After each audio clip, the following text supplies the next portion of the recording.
Մեծարգո նախագահ, հարգելի փոխոսնակներ, հարգելի գործընկերներ, իրականում շատ է ուզում խոսել հենց հանձնաժողովի հետ կապված թեմաներից ու առհասարակ մեր կատարած աշխատանքից վերջում կփորձեմ հասցնել, բայց երեք մի հարցազրույց աչքովս ընկավ, շաբաթ օրը ըստ երևույթին նկարահանված, որտեղ ուժեղ Հայաստանի ներկայացուցիչը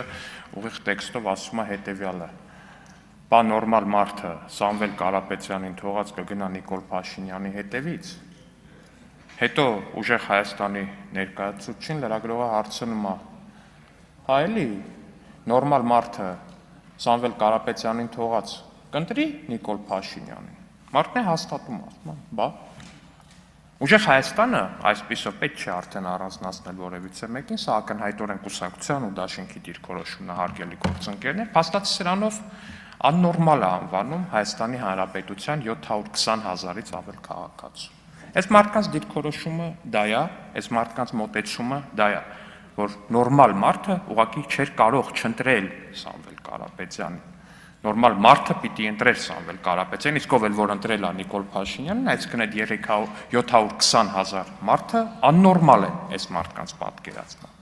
Ես իհարկե չգիտեմ նորմալի ու աննորմալի մասին ուժեղ Հայաստան դաշինքի պատկերացումները, բայց դրանք ըստ ինձ փոքր-ինչ տարակուսելի են առնվազն, քանի որ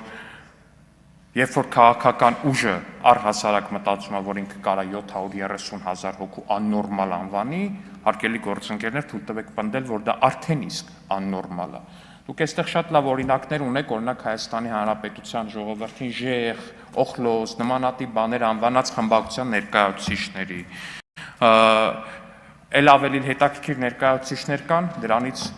ազգային ժողովից դուրս է սպայի դրության, որոնք նախկինում նստում էին այս խմբակցության փոխարեն։ Հայաստանի Հանրապետության քաղաքացիների հետ առհասարակ պետք է զգույշ խոսել, շատ զգույշ է պետք խոսել Հայաստանի Հանրապետության քաղաքացիների հետ,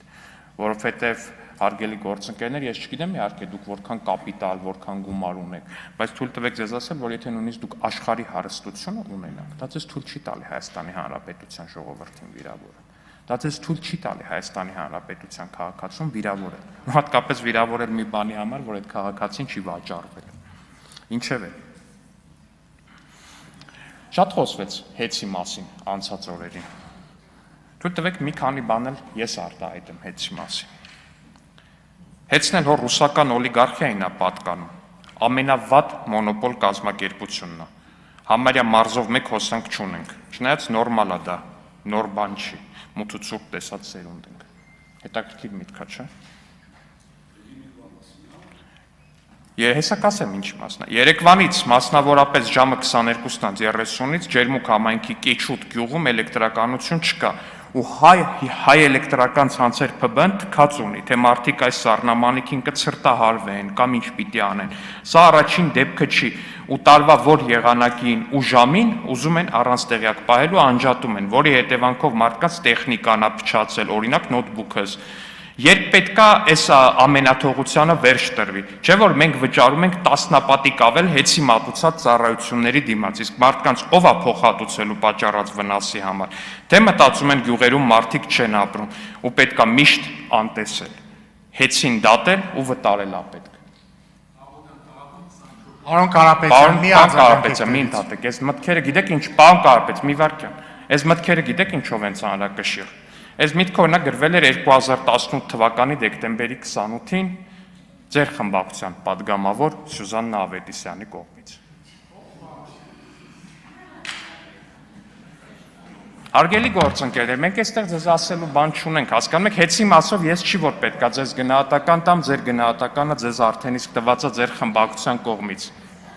Տենց խետ հայացքներով մի նայեք Տիկին Ավետիսյանին, հարգելի գործընկերներ։ Տիկին Ավետիսյան, դուք ունեք խոսքի ազատություն, կարծիքի ազատություն ու դուք պաշտպանված եք Հայաստանի Հանրապետությունում, եթե որևէ մեկը կփորձի բռնանալ ձեր կարծիքի վրա, կարող եք դիմել կպաշտպան։ Նախորդն էլ էր Տիկին Ավետիսյանը գրել, այդ արդեն 2020 թվականի դեկտեմբերի 22-ին, այ որ ասում էր հեծն էլ հոր ռուսական օլիգարխիային է պատկանում այդ։ Տիկին Ավետիսյան, շատ ողջունում եմ ձեր շրջահայացությունը, հեռատեսությունը եւ սեփական կարծիքը արտահայտելու քաջությունը ձեր էջից է։ Ինչևէ, բայց նորմալին ու աննորմալին վերադառնալով հարգելի գործընկերներ, ասում ենք, որն է նորմալ, քաղաքացին է նորմալ, թե ես մեկն է նորմալ։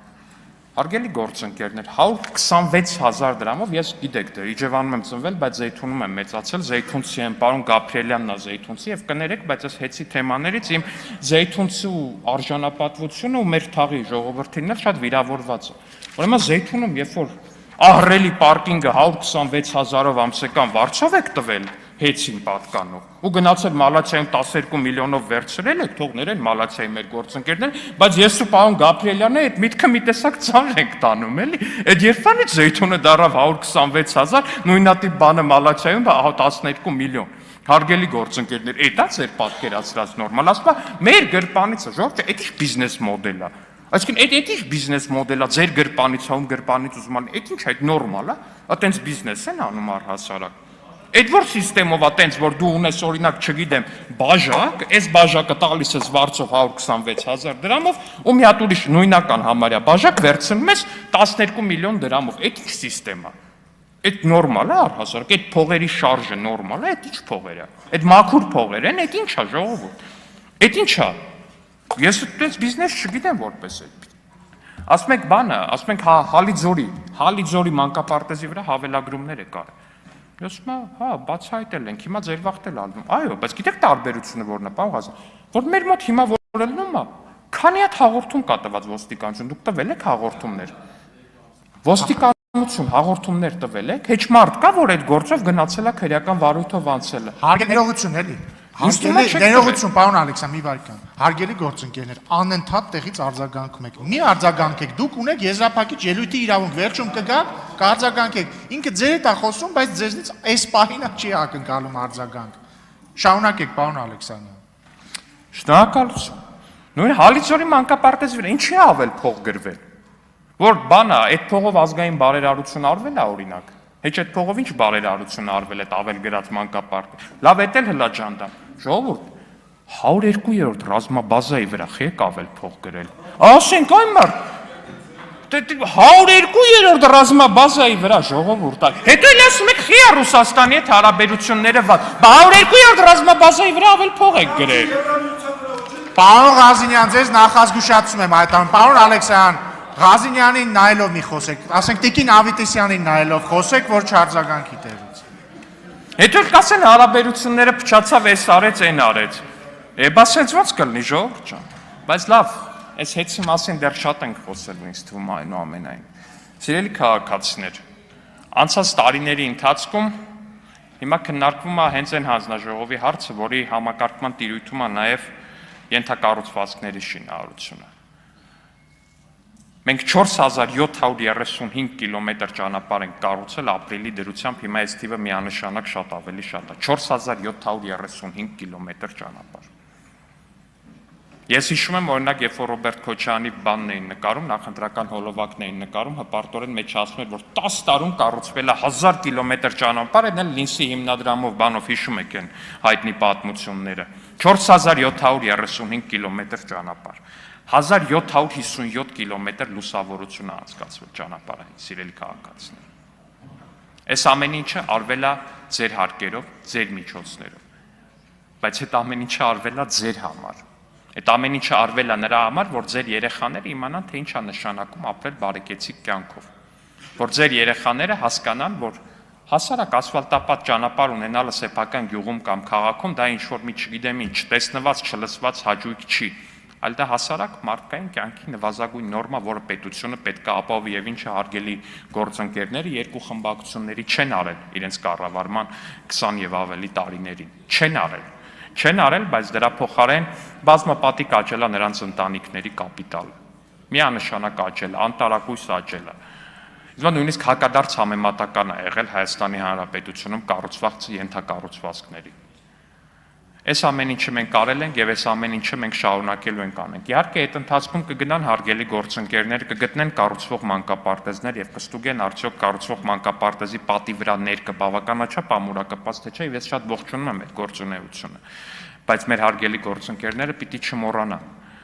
որ խնդիրն այն է, որ պետությունը 30 տարի մանկապարտեզ չի կառուցել եւ հիմա փաստացի պետություն կառուցող մանկապարտեզը ճիշտ կառուցող ընկերություն գտնելը շատ դժվար է։ Վառ օրինակ Տաշիր կոնստրակտ ընկերությունը, որը Եղարքունիքի մարզում դպրոց կառուցեց, բայց կառուցեց այնքան անորակ, որ ստիպեցին քանդի կեսից ու նորից կառուցի։ Շնորհակալություն։ Շնորհակալություն։ Իրինա Յոլյան, նախապատրաստվի Սևակ Խաչատրյանը։